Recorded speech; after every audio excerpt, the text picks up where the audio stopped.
মালদার মহদীপুর সীমান্তে ডিজি রাজীব কুমার, সীমান্তে বিএসএফ এর সঙ্গে কথা ডিজির। ভারত বাংলাদেশ সীমান্ত পরিস্থিতি নিয়ে কথা, ছবি দেখাচ্ছি আপনাদের। সীমান্তে বিএসএফ এর সঙ্গে কথা রাজীব কুমারের। মালদার মহদীপুর সীমান্তে ডিজি রাজীব কুমার, সীমান্তে বিএসএফ এর সঙ্গে কথা ডিজি। ভারত বাংলাদেশ সীমান্ত পরিস্থিতি নিয়ে কথা। আপনারা জানেন যে মালদাতেই বেশ কিছু জায়গায় আমরা দেখেছি, সবথেকে উল্লেখযোগ্য আমরা দেখেছি সুখদেবপুর সীমান্ত। সেখানে বারবার বিজিবির উস্কানি চলছিল, এই কাঁটা তারে বেড়া দিতে বাধা দেওয়ার অভিযোগ উঠছিল। এবং মালদার আরও বেশ কিছু জায়গায়, যেমন ভীষণ গুরুত্বপূর্ণ জায়গা হচ্ছে এই মহদীপুর সীমান্ত, সেখানেও অনুপ্রবেশ বারবার একটা সমস্যা তৈরি করেছে। সেখানে গিয়েই ডিজির কথা, ভারত বাংলাদেশ সীমান্ত পরিস্থিতি নিয়ে কথা, কি চলছে সেখানে কথা বলবো। আমাদের প্রতিনিধি মুক্তা রয়েছেন সঙ্গে। মুক্তা, দেখো, মালদার গৌর মহদীপুর যে বর্ডার রয়েছে, যেখানে বাংলাদেশ এবং ভারতের মধ্যে বর্ডার নিয়ে যে উত্তপ্ত, সেখানে আজ মালদায় এসেছিলেন ডিজি রাজীব কুমার। কিন্তু সেখানে কিন্তু আসলেন এবং বিএসএফ দের সঙ্গে কথা বললেন এবং এলাকার পরিস্থিতি কি পরিস্থিতি রয়েছে সেই নিয়ে কথা বললেন। বেশি সময় দেননি, অল্প সময়ের মধ্যে কিন্তু তিনি কথা বললেন। কথা বলে কিন্তু এখান থেকে বেরিয়ে গেলেন মালদা সার্কিট হাউসের দিকে।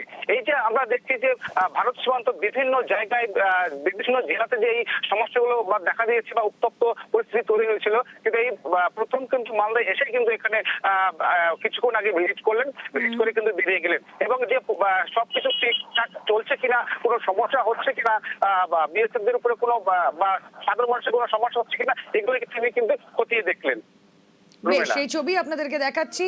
সাধারণ মানুষের কোনো অসুবিধে হচ্ছে কিনা, সীমান্ত পরিস্থিতি নিয়ে কথা বললেন রাজ্য পুলিশের ডিজি রাজীব কুমার। বিএসএফ এর সঙ্গে কথা ডিজি।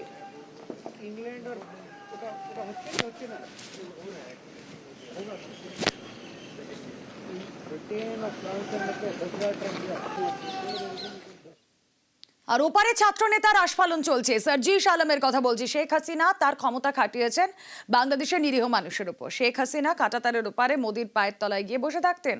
তীব্র আক্রমণ ছাত্র নেতা।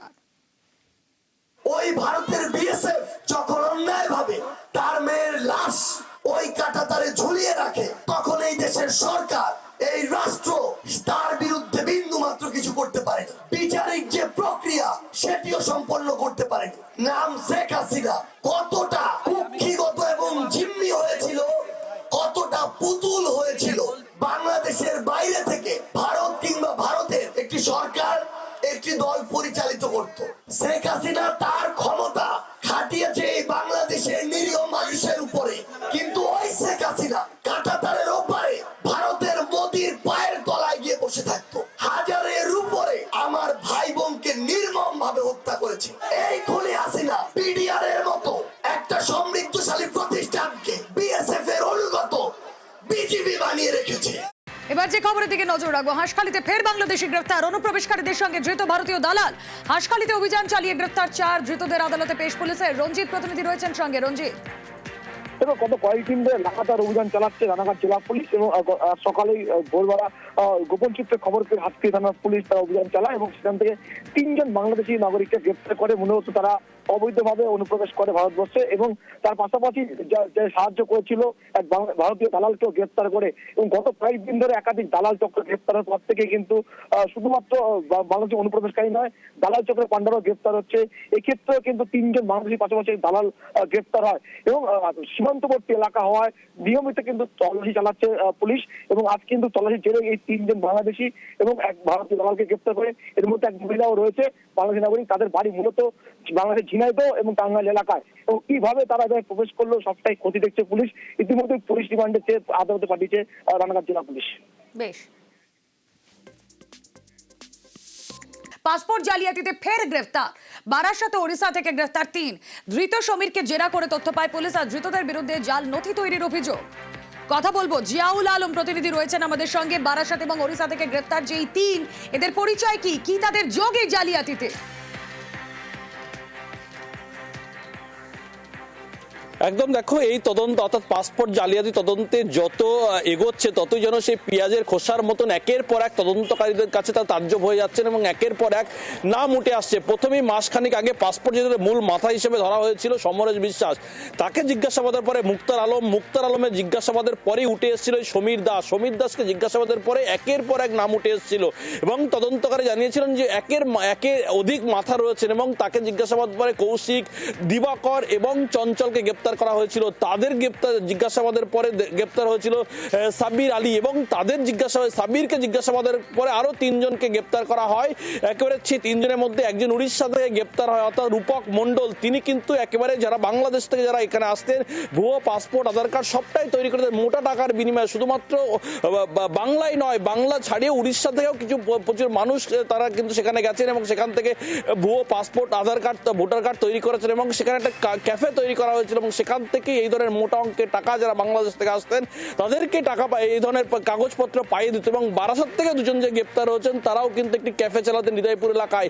ফলে সেখানে যারা বাংলাদেশ থেকে এখানে আসতেন এবং মোটা টাকার বিনিময়ে আধার কার্ড ভোটার কার্ড এবং পাসপোর্ট তৈরি করে দেওয়া হতো এমনটাই অভিযোগ উঠে আসে তদন্তকারীদের। এবং শুধু এদেরকে জিজ্ঞাসাবাদের পরে শুধু একাধিক নাম আরো নতুন নতুন নাম কিন্তু উঠে আসে তদন্তকারীদের ভাবাচ্ছে, তার কারণ বড় একটা চক্র কাজ করছিল। তার কারণ পুরোটাই প্যাকেজ সিস্টেমে বাংলাদেশ থেকে ভারতে আসছিল এবং তাদের সমস্ত কাগজপত্র থেকে জমি জায়গা কিনে দেওয়া সবটাই করছিল এই চক্র, এমনটা কিন্তু তদন্তকারী সূত্রে খবর।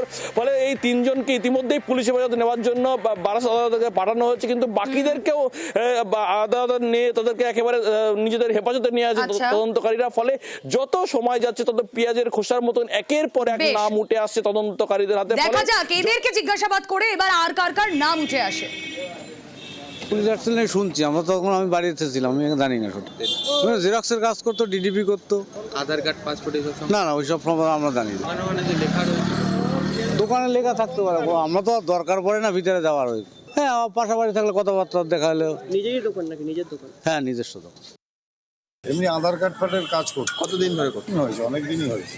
এমনি আধার কার্ডের সাথে কি করা হতো, কিছু কাদের আধার কার্ড করতে আধার কার্ড তো সে আমাদেরও আধার কার্ড ফোন লিঙ্ক করেছে, ফোন লিঙ্ক করেছে। হ্যাঁ, এইসব গুলো করতো। কতদিন ধরে করতে? এগুলো অনেক দিনই করেছে। এগুলো তো কমন ব্যাপার, যেটা পুলিশ কবে গ্রেপ্তার করেছে? পুলিশ তো শুনছি তো কালকে। কি কারণে গ্রেপ্তার করেছে? শুনলাম তো আধার কার্ডের ব্যাপারে। যারা বাংলাদেশ থেকে আসতো তাদেরকে আধার কার্ড বানিয়ে দিত, ফেক আধার কার্ড। সেটা তো আমার জানা নেই। কোচবিহারে যে কাঁটাতারের সীমান্ত, সেই কাঁটাতারের সীমান্ত সহজেই টপকে ফেলা যায়, সহজেই তাতে লাফ দিয়ে চলে আসা যায় এবং অনুপ্রবেশ হয় এভাবে। আর এবার তাই বিএসএফ এর অন্য কৌশল, সীমান্তে কাঁটাতারে কাচের বোতল, পাচারকারীদের আটকাতে কাঁটাতারে বোতল, কাঁটাতারের বেড়া উঁচু না হওয়ায় অনুপ্রবেশের সুযোগ, বেড়া পেরোনোর সময় বোতলের আওয়াজে অ্যালার্ট হয়ে যাচ্ছে বিএসএফ। ঘন কুয়াশায় বোতলের আওয়াজে সতর্ক থাকবে বিএসএফ, চোরাচালান আটকাতে এই ভাবনা বিএসএফ এর। কথা বলবো, শুভঙ্কর প্রতিনিধি রয়েছেন আমাদের সঙ্গে। শুভঙ্কর, তার মানে কাঁটাতার দিয়েও খুব একটা লাভ হয়নি, হচ্ছেও না, তার উপর বোতল রাখতে হচ্ছে যাতে আওয়াজে অ্যালার্ট হয়ে যায় বিএসএফ।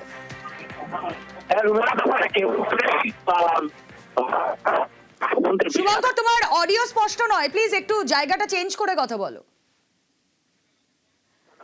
কথা বলবো, আমাদের প্রতিনিধি থাকবেন। ছবি দেখাচ্ছি আপনাদের, সীমান্তে কাঁটাতার, সেই কাঁটাতারে কাচের বোতল। যখনই কাঁটাতার টপকানোর কেউ চেষ্টা করবে, পাচারকারীরা যখন কাঁটাতার টপকানোর চেষ্টা করবে, তখন এই বোতলের আওয়াজে অ্যালার্ট হয়ে যেতে পারবে সীমান্ত রক্ষী বাহিনী। ছবি দেখাচ্ছি আপনাদের, পাচারকারীদের আটকাতে যে ভাবনা এই মুহূর্তে বিএসএফ এর।